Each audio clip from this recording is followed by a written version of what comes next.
நலிவுற்ற தூய்மை பணியாளர் குடும்பங்களில் கல்லூரிக்கு செல்லும் மாணவ மாணவியருக்கு விழுதுகள் தன்னார்வ அமைப்பு சார்பாக கல்வி உதவித்தொகை வழங்கும் நிகழ்ச்சி கோயமுத்தூரில் நடைபெற்றது.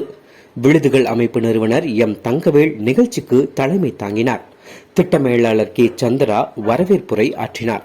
இந்த நிகழ்ச்சியில் தமிழ்நாடு தூய்மை பணியாளர் நல வாரியத்தின் மாநில துணைத் தலைவர் கனிமொழி பத்மநாபன் கலந்து கொண்டு சிறப்புரை ஆற்றினார். தூய்மை பணியாளர்கள் நல வாரியத்தில் உள்ள அரசு நலத்திட்டங்கள் குறித்து எடுத்துரைத்தார்.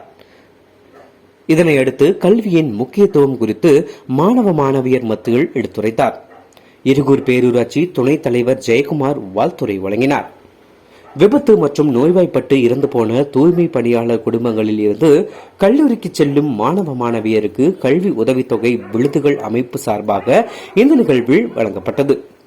நிகழ்ச்சியின் இறுதியில் விழுதுகள் ஒருங்கிணைப்பாளர் ஆர் சுதா நன்றியுரை வழங்கினார். நிகழ்ச்சியில் ஜி சுரேஷ், விழுதுகள் ஒருங்கிணைப்பாளர்கள் K Surya, S Ashokkumar, N Saradha மற்றும் விழுதுகள் சிறப்பு பள்ளி ஆசிரியர்கள் ஆகியோர் கலந்து கொண்டனர். உள்ளது உள்ளபடி உண்மையின் குரலாய், நிகழ்வுகளின் ஒளியாய், டிஜிட்டல் வாய்ஸ் தமிழ்.